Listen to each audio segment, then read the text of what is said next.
Bismillah, Assalamualaikum warahmatullahi wabarakatuh. Alhamdulillah, nahmaduhu wa nasta'inuhu wa nastaghfiruh wa na'udzu billahi min syururi anfusina wa min sayyiati a'malina. May yahdihillahu fala mudilla lahu wa may yudlil fala hadiya lahu. أشهد أن لا إله إلا الله وحده لا شريك له وأشهد أن محمدا عبده ورسوله لا نبي بعده. اللهم صل على سيدنا محمد وعلى آله وصحبه ومن تبعه بإحسان إلى يوم الدين. Pertama-tama marilah kita panjatkan rasa syukur kita atas kehadirat Allah Subhanahu wa taala yang alhamdulillah pada kesempatan pagi hari ini Allah Subhanahu wa taala senantiasa memberikan kita kenikmatan yang luar biasa, baik nikmat sehat, nikmat kesempatan, juga nikmat keimanan dan keislaman. Sehingga dengan nikmat yang Allah berikan ini kepada kita menjadi hamba yang senantiasa menjadi hamba yang selalu mau bersyukur kepada Allah Subhanahu wa taala. Kemudian salawat dan salam semoga tercurahkan kepada junjungan Nabi kita Nabi Muhammad sallallahu alaihi wasallam, Nabi yang telah memberikan pelajaran hidup kepada kita, Nabi yang telah memberikan contoh tauladan yang kepada kita, sehingga tugas kita sebagai umatnya itu memperbanyak salawat kepada baginda Nabi Muhammad sallallahu alaihi wasallam. Bapak Ibu, bagaimana kabarnya, sehat? Ada yang sakit, Bu? Nggak ada ya? Alhamdulillah. Bapak-bapak, gimana kabarnya, Pak? Sehat? Sehat, alhamdulillah. Semoga dalam keadaan sehat ini pekan depan ataupun seterusnya bisa hadirnya lebih awal lagi supaya tambah dan semakin sehat. Amin ya rabbal alamin. Kemudian sebelum kita mulai kajian rutin Sabtu pagi kita pada hari ini, terlebih dahulu kami dari pihak Takmir Masjid Muthahirin akan menyampaikan beberapa hal. Yang pertama, seperti biasa Bapak Ibu sekalian, bahwa alhamdulillah seperti yang kita lihat selama ini atau yang kita nyimak selama ini, kajian kita ataupun pengajian kita Sabtu pagi hari atau rutin Sabtu pagi, alhamdulillah senantiasa diberikan kelancaran, baik melalui secara offline maupun secara online. Akan tetapi pada kesempatan ini saya menyampaikan secara online-nya.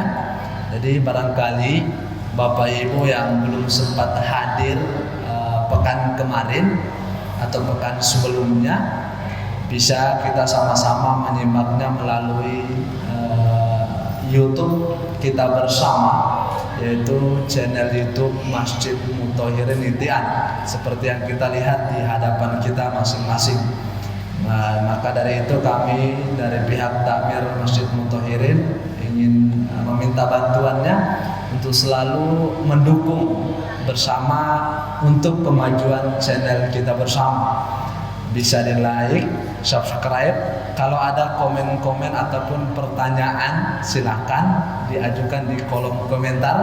Kemudian silakan kami minta bantuannya untuk men-share-nya ke orang-orang ataupun ke kerabat-kerabat kita masing-masing. Bisa kita lihat secara bersama di hadapan kita. Kemudian selanjutnya kami ucapkan terima kasih selalu hadir dan juga menemani kami dalam kajian rutin Sabtu pagi pada pagi hari ini. Kemudian acara selanjutnya adalah kami dari pihak Takmir Masjid Muthahirin akan membacakan susunan acara yang akan kita lalui pada kajian Sabtu pagi hari ini. Ini merupakan kajian perdana di tahun baru, tahun 2023, yang mana alhamdulillah acara yang pertama yang akan kita lalui yaitu pembukaan. Mari kita buka kajian ini ataupun acara ini dengan sama-sama membaca basmalah, Bismillahirrahmanirrahim. Kemudian selanjutnya yaitu seperti biasa pembacaan himpunan putusan tarjih Muhammadiyah, yang mana pada kesempatan hari ini akan disampaikan oleh Ustadz kita yaitu Ustadz Kusmanto SAG. Kepada Ustadz, waktu dan kesempatannya kami persilakan.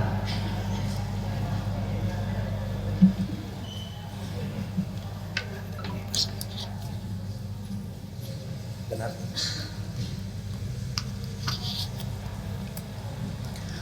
Assalamualaikum warahmatullahi wabarakatuh. Alhamdulillahi rabbil alamin. Wassalatu wassalamu ala asyrafil anbiya'i wal mursalin nabiyina Muhammadin wa ala alihi wa ashabihi ajma'in, amma ba'd. Bapak, ibu-ibu, jamaah rahimakumullah, kita lanjutkan ngaji himpunan putusan tarjih. Akan tetapi pada pagi hari ini kita ambilkan dari fatwa tarjih, ya, buku tanya jawab agama Islam jilid 1.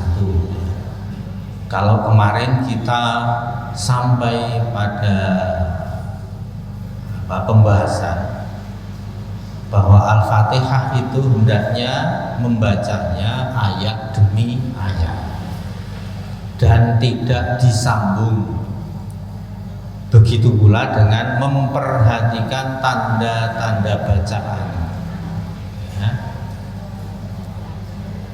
Kemudian berdasar beberapa riwayat dijelaskan bahwa dalam sholat Nabi Shallallahu Alaihi Wasallam membaca surat Al-Fatihah dan lainnya itu dengan menggerakkan lisannya, bukan hanya dengan hati.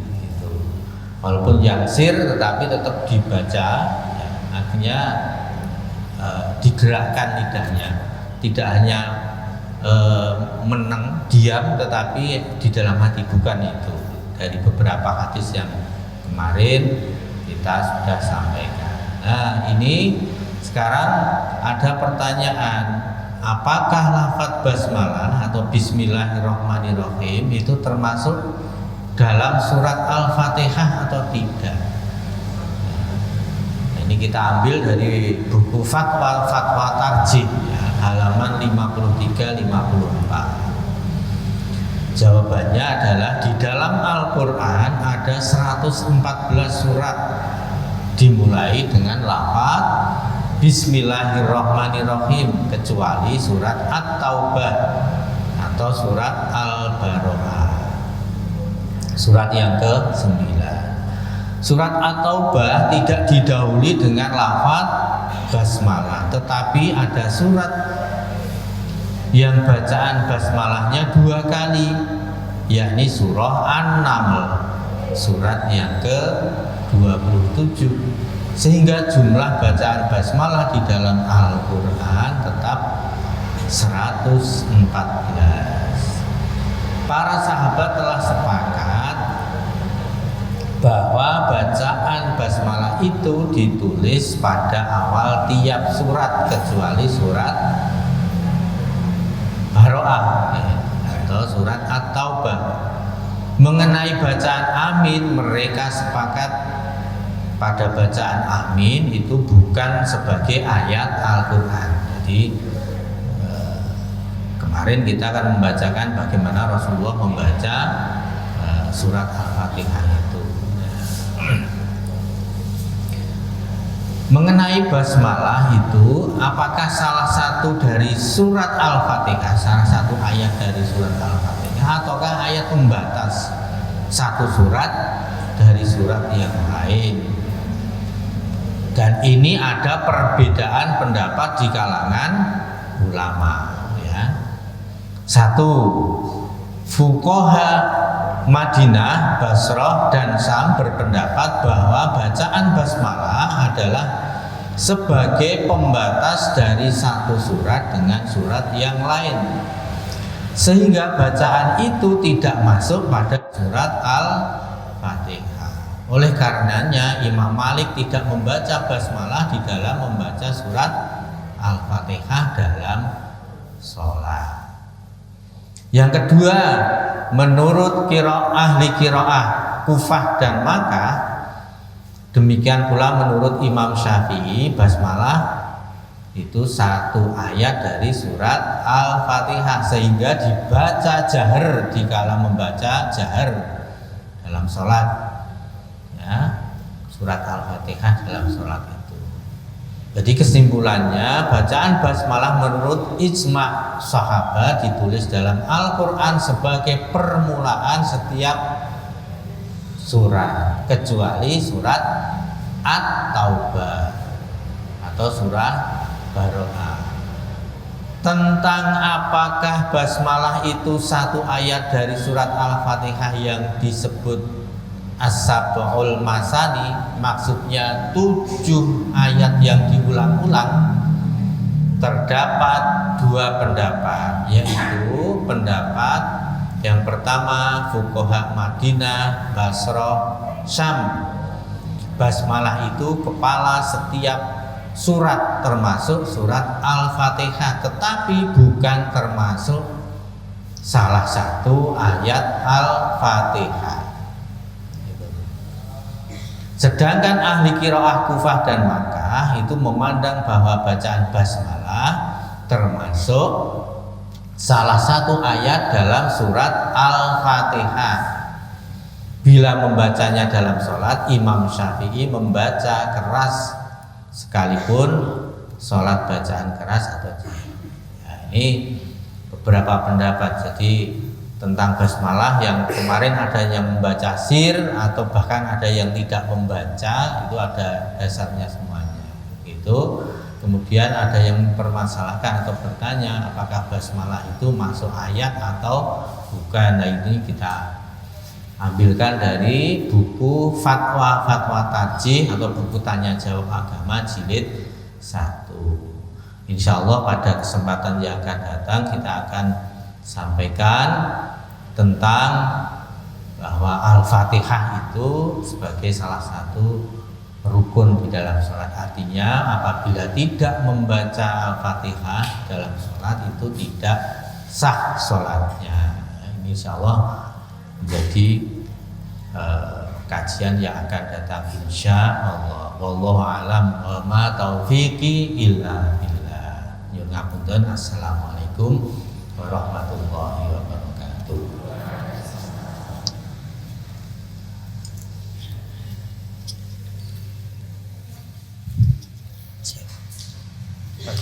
Terima kasih kami ucapkan kepada Ustaz Kusmanto Age. Kemudian selanjutnya adalah pengajian ini, yang mana pada kesempatan hari ini alhamdulillah kita sudah kita telah hadir di hadapan kita.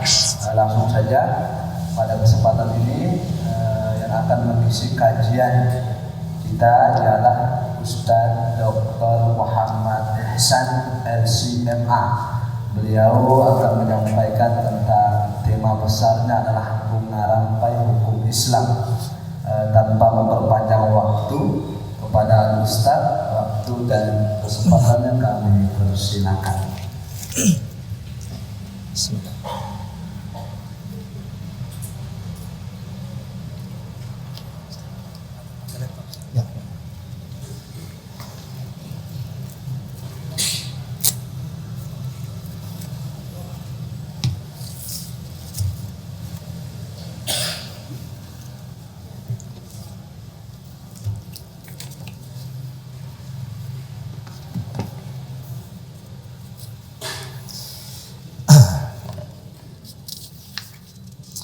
Bismillahirrahmanirrahim. Uhayyikum bitahiyyatil Islam, tahiyatan min indillahi mubarakatan thayyibah. Wassalamualaikum warahmatullahi wabarakatuh. Alhamdulillahi rabbil alamin. Wassalatu wassalamu ala ashrafil anbiya'i wal mursalin Sayyidina wa habibina Muhammad wa ala alihi wa sahbihi ajma'in. Amma ba'd, fa subhanaka la ilma lana illa ma 'allamtana innaka antal alimul hakim. Allahumma anfa'na bima 'allamtana wa 'allimna ma yanfa'una warzuqna ilman yanfa'una fid dunya wal akhirah. Amin. Bapak Ibu yang saya hormati, pertama marilah kita panjatkan puji syukur kehadirat Allah Subhanahu wa taala.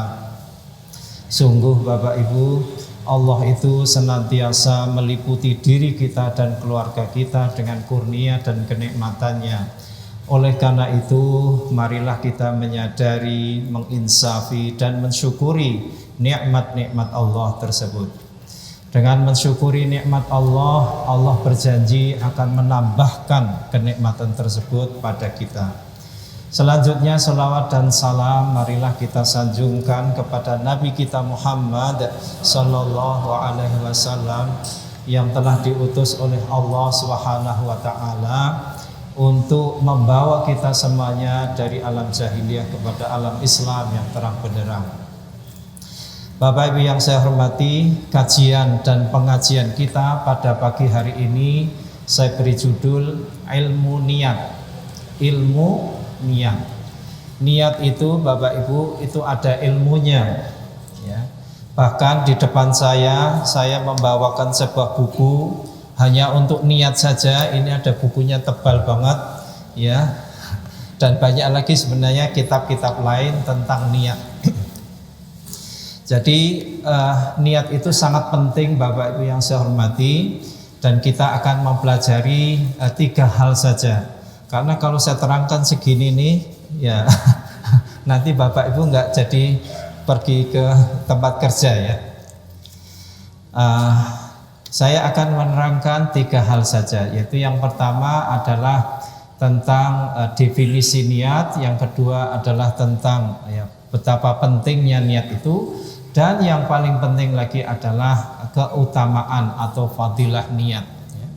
Nanti Bapak Ibu akan terkaget-kaget ya. Ternyata ya, niat itu sangat-sangat penting dan sangat-sangat utama. Bapak Ibu kesini niatnya apa? Apa? Ikut pengajian saja.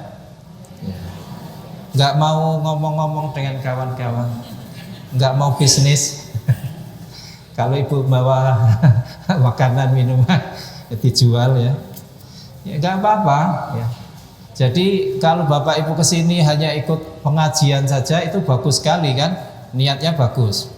Tapi kalau ditambah lebih bagus lagi, niatnya silaturahim ya kan. Udah lama kan kita nggak ketemu kawan-kawan. Yang kedua, ini di mana ini?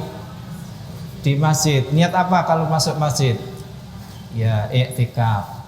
Ya kan? Jadi sebenarnya niat itu banyak ya. Sehingga para ulama itu kalau berdagang itu adalah dengan niat. Ya.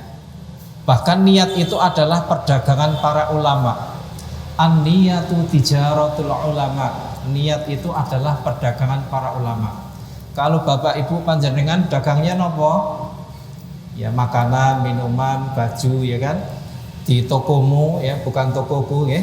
Tokomu ya di bawah ini macam-macam yang dijual belikan. Kalau para ulama itu dagangnya niat. Ya, Bapak Ibu kesini niatnya hanya satu saja, yaitu ikut pengajian. Kalau saya niatnya banyak. Ya, niat saya adalah pertama menyampaikan materi, yang kedua i'tikaf kan ini di masjid, gitu. Yang ketiga silaturahim, ya. Yang keempat ingin menyebarkan ilmu, yang kelima. Jadi nanti pulang-pulang yang banyak membawa pahala insya Allah, ya itu adalah yang niatnya banyak. Ya itu. Jadi yang untung banyak itu yang punya niat banyak. Bapak Ibu yang saya hormati, niat itu dari segi bahasa Arab itu artinya al-qasdu, yaitu menuju atau menyengaja. Ya, jadi nawaitu ya sauma ghadin, ya kan biasanya. Nawaitu sauma ghadin an ada'i fardhi syahri ramadhana hadhihi sanati imanan wa ihtisaban. Atau ketika kita sholat membaca usolli, ya kan, meskipun nggak mengatakan nawaitu sholah gitu, tapi usolli fardhu subhi dan seterusnya, itu adalah lafadznya. Ya. Nanti kita akan mempelajari bahwasanya niat itu bukan di mulut, tetapi niat itu adalah di hati. Yang mulut itu adalah hanya untuk membantu ya apa yang ada di dalam hati. Jadi kalau Bapak Ibu mau sholat zuhur, terucapnya sholat asar, usolli fardhul asri, padahal mau zuhur ya. Mana yang dianggap itu sah nggak niatnya? Ya, niat itu di dalam hati. Para ulama mengatakan kalau Bapak Ibu mau sholat zuhur tapi yang terucap sholat asar ya, itu yang diakui adalah yang di hati kita. Bapak Ibu yang saya hormati, niat itu dari segi bahasa itu adalah artinya al-qasdu, menyengaja atau menuju kepada sesuatu. Nah, dari segi istilah niat itu bisa definisikan menjadi banyak definisi. Ya. Ada yang mengatakan niat itu adalah al-qasdu wal azmu, ya, menuju atau menyengaja dan berazam.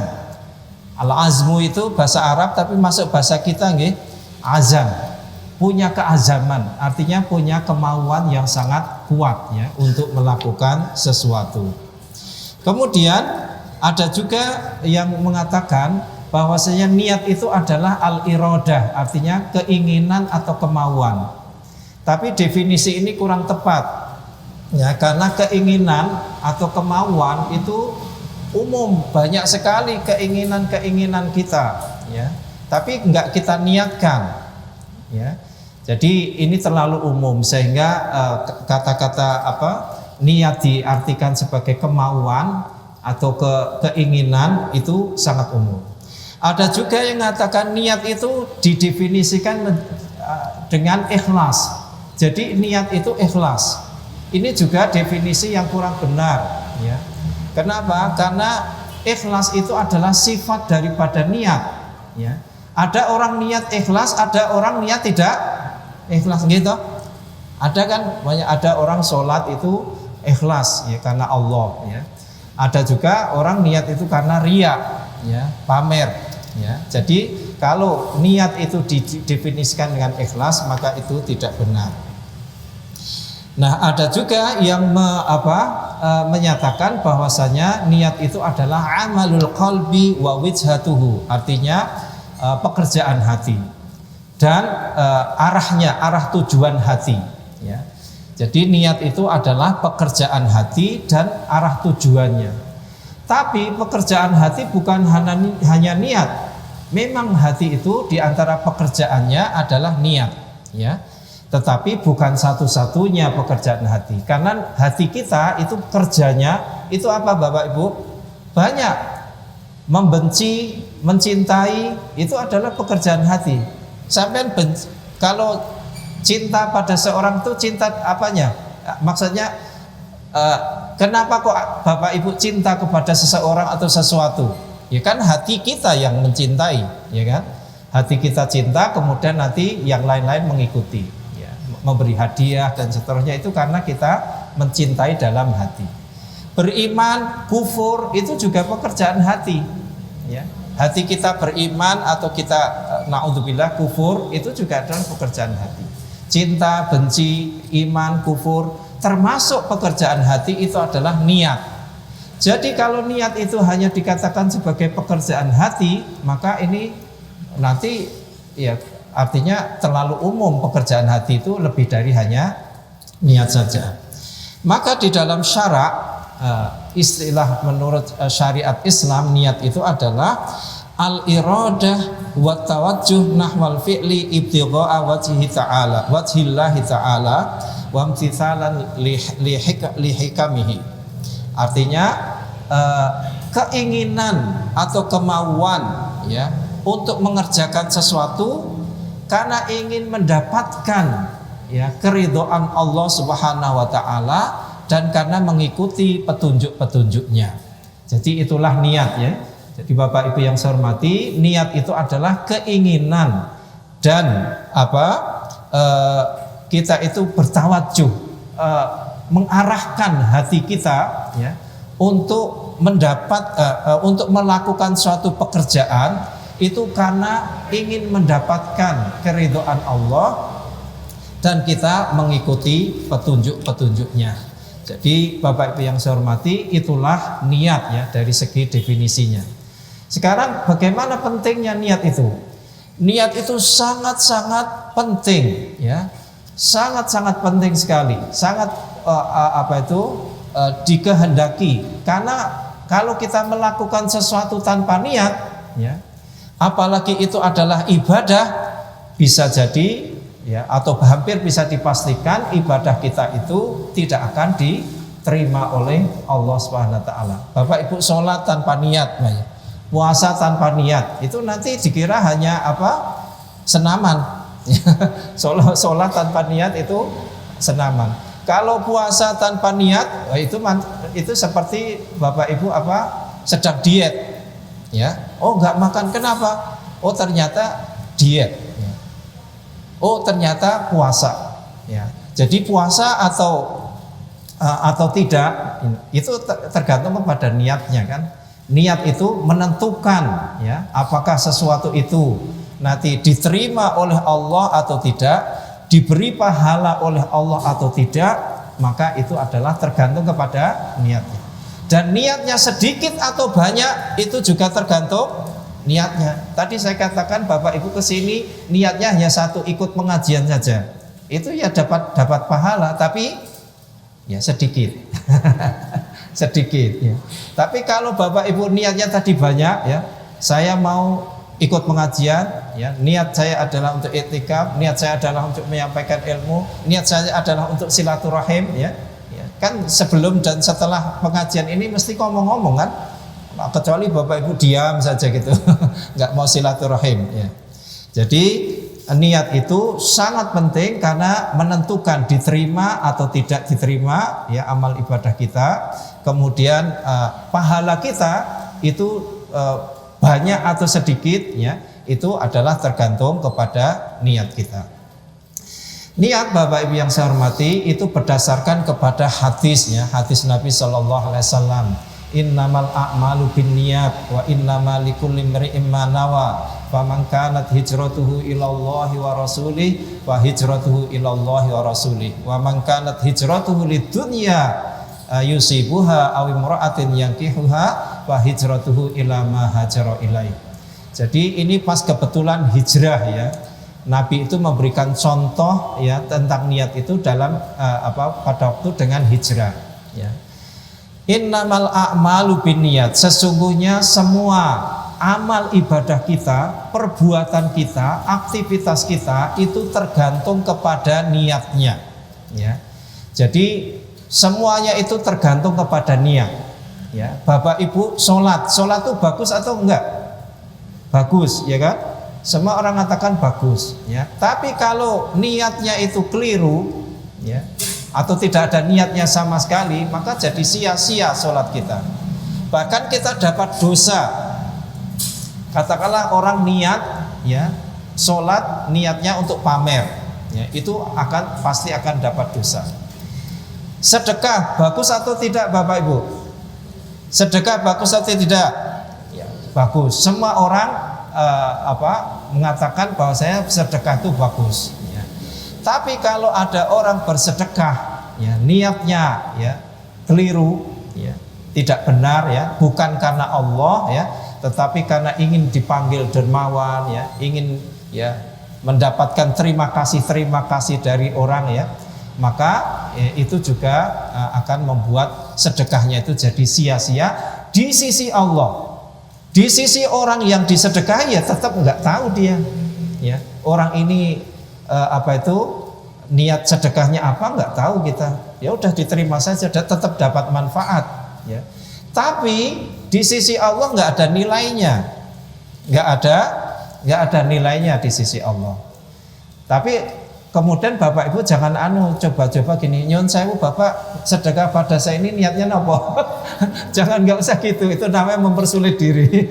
Ya, mempersulit diri. Udah diterima saja ya sedekahnya itu ya, kalau memang kita berhak diterima. Jangan kemudian mempersulit diri. Oh, Bapak niatnya jadi hanya untuk pamer nggih. Ya. Niatnya sedekah ini biar dicoblos nggih nanti pemilu. Nggak usah gitu, udah terima saja ya. Kita tidak dikehendaki untuk mengorek ya niat seseorang ya. Mengorek niat seseorang. Nah, jadi niat itu bisa menentukan ya apakah kita nanti akan dapat pahala atau tidak. Nah, sekarang Bapak Ibu kita akan melihat bagaimana keutamaan niat. Pertama, ini ada banyak keutamaan. Yang pertama Bapak Ibu, niat itu bisa menyampaikan seseorang, niat seseorang itu bisa menyampaikannya kepada hal-hal yang tidak bisa dia lakukan. Niat dalam hati bisa menyampaikan seseorang kepada hal-hal yang tidak bisa dilakukan dengan tubuh badannya. Ya. Terlalu banyak niat kita, gitu, tapi nggak kita kesampaian, betul. Bapak Ibu pengen boten haji tiap tahun, pengen boten, ada niat nggak? Hanya pengen saja yang bukan niat itu. Bisa nggak kesampaian Bapak Ibu haji tiap tahun? Sekarang ini luar biasa susahnya. Untuk sekali saja susah ya. Apalagi tiap tahun. Bapak Ibu ada nggak niat sedekah setiap hari? Ada. Kesampaian nggak? Kadang-kadang nggak sedekah gitu ya. Bapak Ibu ada nggak niat untuk tahajud tiap-tiap malam? Betul? Ada niat itu? Bagus. Tapi apakah betul tiap-tiap malam Bapak Ibu tahajud? Enggak toh? Tidurnya lebih banyak atau tahajudnya lebih banyak? Ya.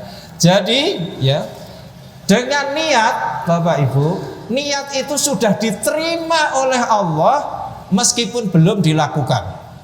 Nah, jadi kalau Bapak Ibu tiap malam, saya pokoknya tiap malam berniat mau tahajud, itu sudah diterima. Dan itu sudah berpahala di sisi Allah meskipun tidak dilakukan. Ya. Jadi niat itu bisa menyampaikan sesuatu yang tubuh badan kita itu tidak bisa melakukannya, tapi niatnya sudah sampai. Ya, sudah sampai. Ya, maksudnya sudah diterima oleh Allah Subhanahu wa taala. Nah, sekarang kita lihat bukti-buktinya, ya. Di dalam Al-Quran ya Al-Karim itu banyak sekali, dan juga hadis Nabi itu banyak contoh.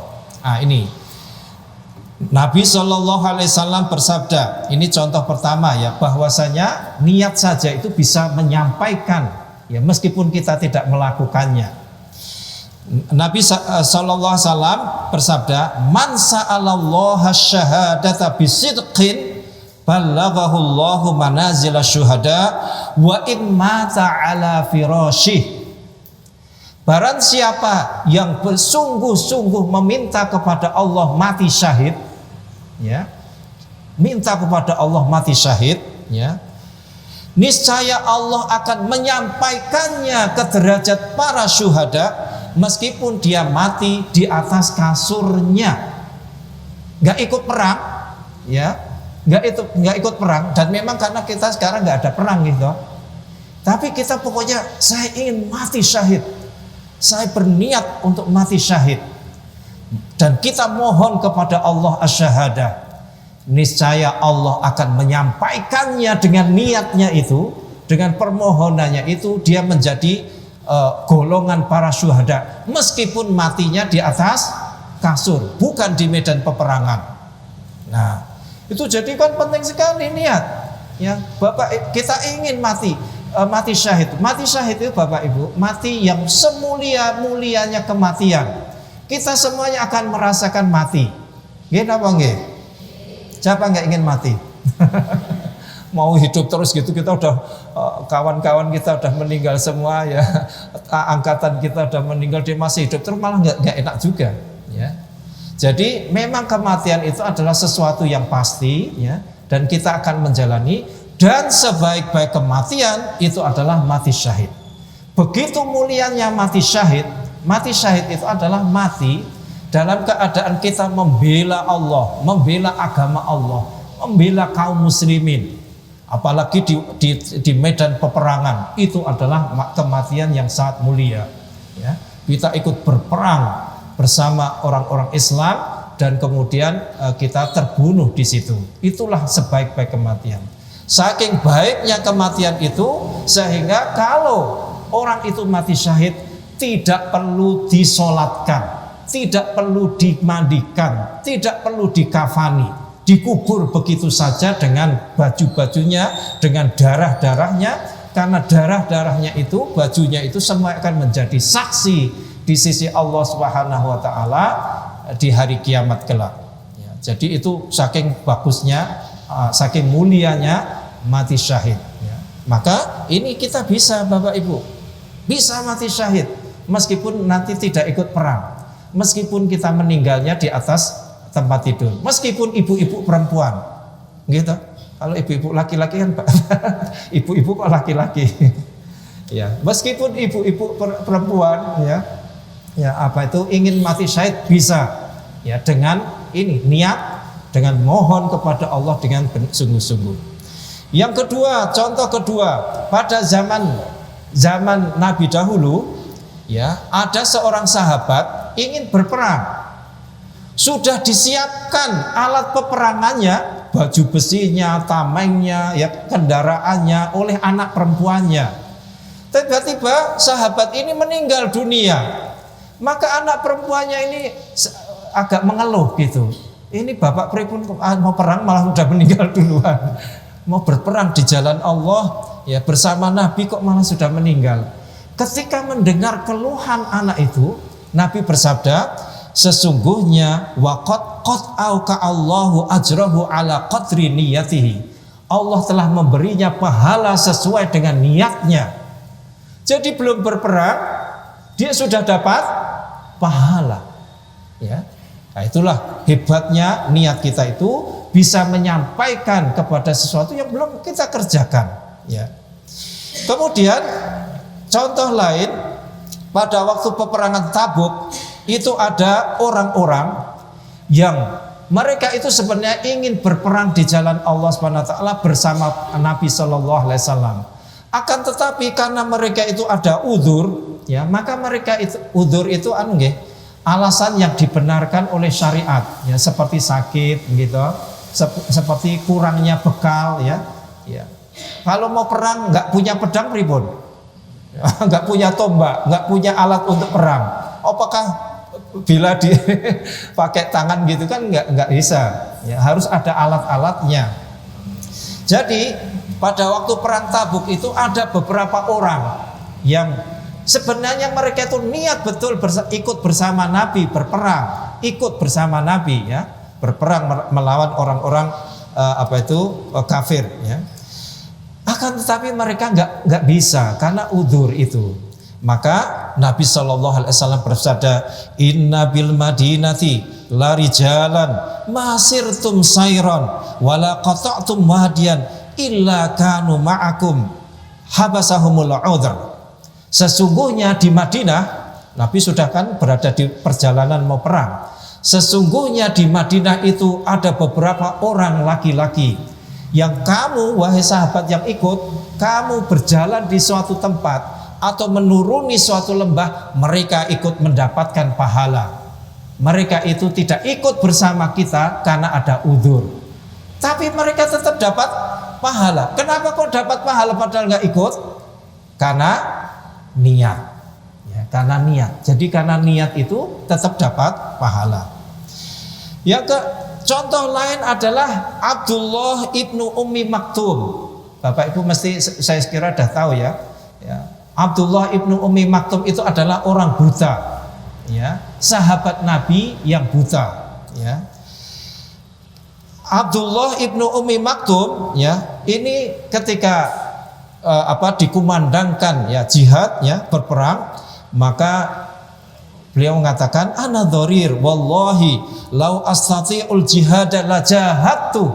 Sesungguhnya saya ini orang buta, kalau aku bisa jihad pasti aku akan berjihad bersamamu wahai Rasulullah sallallahu alaihi wasallam. Maka sampai turunlah ayat ya ghairu ulid dharar ya. Jadi Allah Subhanahu wa taala ya menyuruh untuk berperang itu adalah ya semuanya tidak boleh ada udzur kecuali tadi ya orang-orang yang punya udzur betulan seperti orang Abdullah ibnu Ummi Maktum yang buta itu ya. Jadi itulah Bapak yang saya hormati contoh-contoh ya apabila kita punya niat ya, maka Allah akan menyampaikan ya dengan niat kita itu apa yang kita tidak bisa kita lakukan dengan tubuh badan kita. Maka ayo mari kita punya niat sholat tahajud tiap malam ya. Meskipun nggak kita lakukan itu kita sudah dapat pahala. Niat membaca Al-Quran tiap-tiap maghrib. Tiba-tiba ada tamu datang, Bapak Ibu terus baca Al-Quran atau menerima tamu? Menerima tamu. Tetapi meskipun Bapak Ibu menerima tamu, Bapak Ibu akan dapat pahala membaca Al-Quran plus menerima tamu. Bukan hebat ya. Kalau gitu suruh tamu datang. Tiap-tiap maghrib suruh datang tamu ya. Jadi nggak baca Quran lah Bapak Ibu ya. Tapi tetap dapat ya, tetap dapat pahala terhadap hal-hal yang kita sudah niatkan ya, sudah kita niatkan dan kita biasa lakukan ya. Hal ini ya sesuai dengan ini bahkan ada hadis ya, nanti jadi tapi jangan ya ini hadisnya berbunyi begini, ma min mri'in takunu lahu salatun bilailin fa ghalabahu 'alaiha naum illa kutiba lahu ajru salatihi wa kana naumuhu shadaqatan 'alaihi. Tidak ada seseorang yang dia terbiasa ya, sudah biasa melakukan sholat malam, kemudian pada suatu malam dia itu ngantuk ya, tertidur nggak sholat, maka niscaya ya orang itu akan mendapatkan pahala ya seperti biasanya ya, karena dia sholat sudah terbiasa, maka dia dapat pahala dan tidurnya itu adalah sedekah baginya ya. Jadi kalau begitu tiap hari mintalah supaya Allah menidurkan kita ya. Paham nggak nih hadisnya? Jadi kalau kita tiap malam itu sholat tahajud ya, pada suatu malam kita nggak tahajud padahal kita udah niat ya kan, itu ya tetap dapat pahala seperti biasa sholat tahajud. Jadi pahalanya nggak miss ya, nggak hilang ya, tetap dapat pahala dan tidur kita itu merupakan sedekah bagi kita ya. Itulah sebabnya di dalam sebuah hadis yang lain dinyatakan bahwasanya ahabbul a'mali ilallahi adwamuha wa in qalla ya, amal ibadah yang paling disukai oleh Allah itu adalah yang terus menerus dilakukan walaupun sedikit ya. Jadi itu Bapak Ibu, terus menerus dilakukan walaupun sedikit. Sholat tahajud 2 rakaat saja tapi tiap malam itu lebih baik daripada sholat tahajud 1 malam penuh tapi hanya 1 kali itu saja. Okay? Bapak Ibu ya, sedekah tiap-tiap hari sedekah itu lebih baik daripada sedekah miliaran tapi sekali saja ya, karena Bapak Ibu punyanya hanya 1 miliar kan. Makanya sekali saja ya. Kenapa kok yang sedikit-sedikit tapi terus-menerus itu lebih baik daripada yang banyak tapi hanya sekali? Karena yang sedikit-sedikit terus-menerus itu menunjukkan kecintaan kita kepada amalan itu. Ya. Bapak Ibu sholat duha 2 rakaat saja. 2 rakaat itu berapa menit? 3 menit. Tapi tiap-tiap hari Itu lebih baik daripada sholat duha 12 rakaat tapi hanya 1 hari itu saja. Setelah itu nggak pernah melakukan. Ya. Itu menunjukkan Bapak Ibu suka sholat duha. Ya. Suka sholat duha, cinta pada sholat duha. Nanti setiap pagi, setiap subuh sedekah. Ya. Masuk masjid sedekah. Itu menunjukkan cinta kita kepada sedekah. Ya. Itulah yang dihargai oleh Allah SWT. Yang kedua, keutamaan niat Bapak Ibu adalah al-khuludu fil jannah awin nar bin niat. Kekal di neraka dan di surga itu dengan niat. Disebabkan niat. Ya, sekarang Bapak Ibu saya tanya. Kenapa seseorang muslim itu nanti kalau mati masuk surga, dia masuk surga itu selama-lamanya? Kenapa orang kafir nanti dia mati masuk neraka itu selama-lamanya? Bukankah itu tidak adil? Karena dia seorang muslim itu dia hidup di dunia ini ya, menyembah Allah, beriman kepada Allah, menyembah pada Allah itu hanya katakanlah 50 tahun, 60 tahun, 70 tahun. Kok bisa-bisanya nanti di surga itu selama-lamanya? Orang kafir, kafirnya, maksiatnya, dosa-dosanya itu hanya sepanjang hayatnya saja kan. Berapa hayatnya? 50 tahun, 60 tahun, 70 tahun meninggal. Kok nanti di neraka selama-lamanya? Apakah itu adil? Mengapa kok bisa begitu? Para ulama mengatakan itu disebabkan niatnya. Jadi betapa pentingnya niat kita itu sehingga kita itu bisa nanti masuk surga itu selama-lamanya. Karena apa? Seorang muslim itu dia berniat kalau tetap hidup sampai kapanpun dia akan hidup dalam keadaan menjadi orang Islam. Orang kafir juga demikian. Kalau dia hidup selama-lamanya pun dia akan jadi orang kafir terus menerus. Maka oleh karena itu ya, surga dan neraka itu kekal ya, kekal di dalamnya itu untuk selama-lamanya karena sebab niat kita. Sebagai bukti Bapak Ibu yang saya hormati, orang kafir itu kalau dia hidup terus atau dihidupkan lagi, dia sudah mati. Dan banyak orang kafir, semua orang kafir itu kalau sudah mati pengen hidup lagi ya, pengen dihidupkan lagi. Tapi itu kan mustahil. Allah sudah berjanji kalau sudah mati ya sudah, nggak bisa dihidupkan lagi. Maksudnya di atas muka bumi ini gitu. Nah, kalau mereka sampai katakanlah dihidupkan lagi di atas muka bumi ini, pasti mereka akan kembali kepada kekafiran. Meskipun sudah melihat neraka, meskipun sudah melihat siksaan, ya.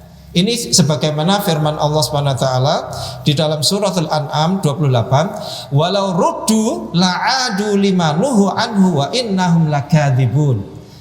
Seandainya mereka itu dikembalikan ke atas muka bumi ini, pasti mereka itu akan melakukan yang dilarang-larang oleh Allah itu, ya, melakukannya kembali. Ya, jadi sudah dilarang kafir, sudah mati, melihat siksaan di dalam kubur, kalau dikembalikan pasti mereka jadi kafir lagi. Ya. Itulah sebabnya, ya, maka niat itu penting. Ya. Bapak Ibu saya yakin ya kita semua niatnya mati dalam keadaan Islam gitu. Nggak ada orang niat untuk murtad gitu. Ya, tidak ada. Memang ada yang murtad, ya, tetapi saya kira itu tidak ada dalam niatnya. Ya. Dia sudah murtad itu karena mungkin lingkungan, karena keraguan di dalam hatinya dan seterusnya. Bapak Ibu yang saya hormati, jadi ya, intinya adalah kekalnya kita di surga, ya, atau naudzubillah di neraka itu adalah karena sebab niat. Ya, maka niat itu sangat-sangat penting. Kemudian Bapak Ibu yang saya hormati, seseorang yang berniat untuk melakukan kebaikan itu mendapatkan pahala meskipun tidak sesuai dengan yang dia maui. Ya, kita mau sesuatu, mengerjakan sesuatu, ya, tetapi ternyata nggak seperti itu yang terjadi, yang kita maui. Nah, ini banyak sekali contoh ya di dalam hadis juga, ya. Ada seseorang ya bersedekah ya untuk seseorang. Jadi katakanlah seorang ayah, dia meletakkan duit di dalam masjid. Dia bukan dimasukkan dalam kotak ya, bukan. Tapi dia letakkan di suatu tempat di dalam masjid. Diinginnya dia duit itu diambil oleh orang-orang fakir miskin. Ternyata ada nggih kayak gini. Kita kan nggak pernah nggih. Kalau masuk masjid langsung ke ke kotak sedekah gitu, kotak infak ya. Tapi ini ada seseorang itu masuk masjid itu dia ingin masuk masjid meletakkan duit supaya diambil oleh seseorang yang dia ketahui ini adalah orang miskin ya. Tetapi anaknya tiba-tiba datang ngambil duit itu, dipakainya ya. Maka dia mengadu kepada Rasulullah SAW ya. Ya Rasulullah, saya itu meletakkan duit itu bukan untuk anak saya, ini untuk orang lain, untuk orang fakir miskin ya. Maka apa jawab Nabi? Laka ma nawaita ya Yazid, walaka ma aqatta ya Ma'an ya. Kamu sudah dapat ya pahala apa yang engkau niatkan wahai Yazid, dan kamu wahai Ma'an, ini anaknya, kamu juga mendapatkan apa yang kamu maui ya. Jadi boleh ya. Jadi si Yazid yang bersedekah itu tetap dapat pahala meskipun dia niatnya sedekah untuk orang, tapi ternyata diambil oleh anaknya sendiri ya. Dan ini juga ada lagi sebuah hadis contoh ya. Ini sudah pada berkemas-kemas karena sudah melihat. Padahal baru 2-3 lembar ini. Ini seberlembar-lembar ya. Ya, ada seseorang ya, dia bersedekah ya. Tiba-tiba yang menerima sedekah itu adalah seorang zania, ya, seorang PSK, ya. Orang-orang mengatakan, kok sedekah kepada PSK, ya. Kemudian dia bersedekah lagi, tiba-tiba yang menerima orang kaya, ya. Orang kaya kan nggak perlu disedekahi, ya.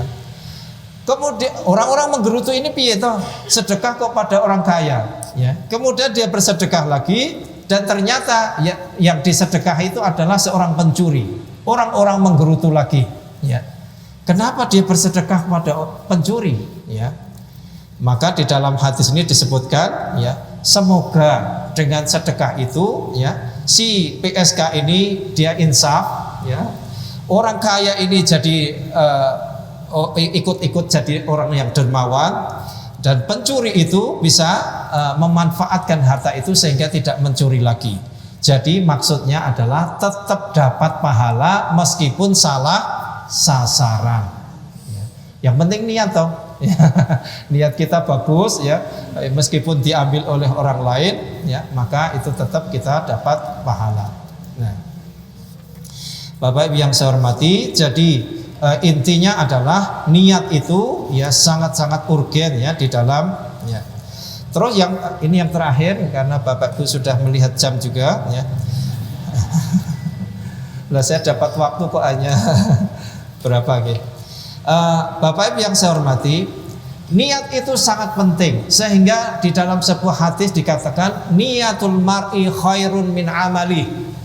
Niat seseorang itu lebih baik daripada amal ibadahnya. Niat seseorang itu lebih baik daripada amal ibadahnya. Karena amal ibadah itu tergantung kepada niat, ya kan? Amal ibadah kita bisa kurang-kurang, ya, maksudnya tidak sempurna, ya, tapi niat itu pasti akan sempurna. Jadi katakanlah begini, Bapak Ibu niat mau sholat gitu. Tapi karena sakit maka sholatnya dengan duduk, ya kan? Itu kan berarti sudah tidak sempurna. Sholat kan seharusnya berdiri, tapi karena sakit maka duduk. Itu tidak sempurna. Tapi niatnya tetap sholat. Jadi niat itu adalah lebih baik daripada amal ibadah seseorang. Ya. Karena apa? Niat itu tempatnya di hati, Bapak Ibu. Dan hati itu adalah menguasai, menjadi pemimpin, komando bagi seluruh anggota tubuh badan kita. Kita melakukan segala sesuatu itu adalah atas perintah hati, betul nggak? Ala inna fil jasadi mudghah idza saluhat saluhal jasadu kullu wa idza fasadat fasadal jasadu kullu ala wahyal qalb. Sesungguhnya di dalam tubuh badan kita ini ada segumpal darah. Apabila segumpal darah ini baik, maka baiklah seluruh tubuh badan kita. Apabila dia rusak, maka rusaklah seluruh tubuh badan kita. Apakah segumpal hati itu? Segumpal darah itu, yaitu adalah hati. Jadi hati itu memerintahkan kita. Ya, karena dia yang memerintah, ya, termasuk yang mengerjakan niat, ya, maka niat itu adalah sangat-sangat utama, lebih utama dari pekerjaan tubuh badan kita itu sendiri. Itulah Bapak Ibu, ya, di antara keutamaan dari niat, ya. Sebenarnya masih banyak, tapi saya cukupkan sampai di sini. Semoga ada manfaatnya. Semoga memotivasi kita semua. Pertama, untuk meluruskan niat kita. Ya, jadi kalau kita melakukan apapun, hendaknya niat kita ikhlas karena Allah Subhanahu wa taala, meluruskan, ya. Yang kedua, kita selalu memperbarui, ya, niat kita, ya. Niat kita diperbarui, ya. Mungkin, ya, sudah usang, ya. Mungkin sudah kita lupa dengan niat kita semula, ya. Maka kita perbarui. Kemudian niat kita itu kita perlu perbanyak, ya. Dan nanti sebenarnya ada kajian, ya, tentang boleh nggak kita melakukan satu pekerjaan tapi niatnya banyak, ya. Boleh nggak kita puasa niatnya karena Allah tapi dengan satu waktu yang bersama kita supaya sehat, supaya langsing. Boleh nggak itu? Niat, boleh nggak kita naik haji dengan niat juga sambil berdagang, ya. Boleh nggak kita sholat supaya kita sehat, ya, karena sholat kan bergerak-gerak, ya, seperti senaman. Maka boleh nggak seperti itu, ya. Boleh nggak kita sholat, ya, itu sholat tahiyatul masjid dengan dicampur dengan sholat sunat wudhu, ya, dengan kita sholat qobliyah.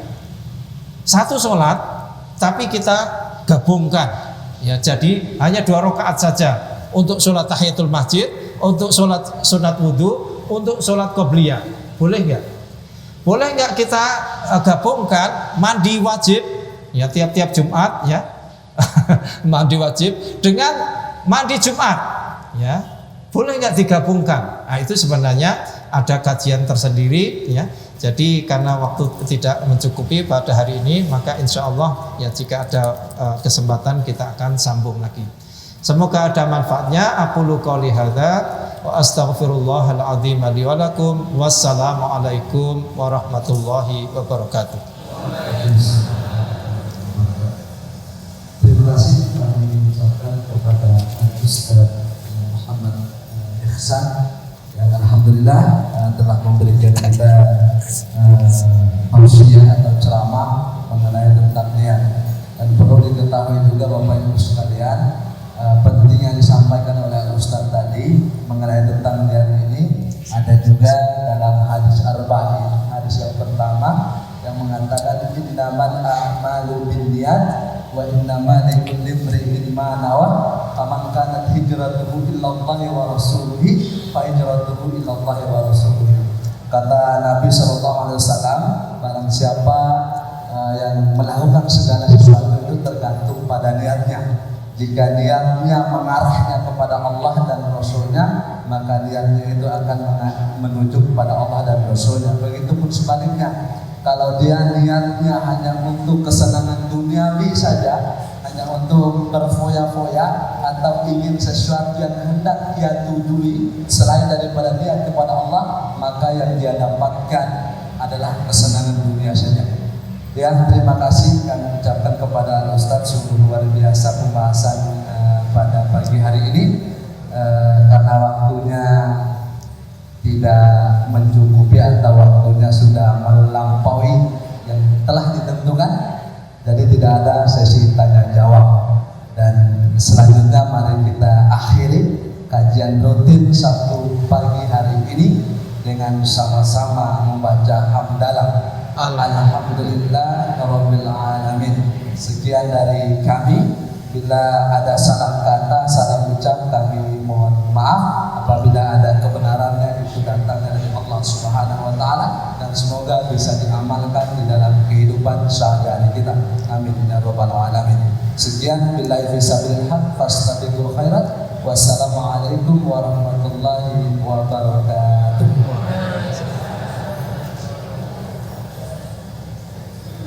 Amin. Alhamdulillah.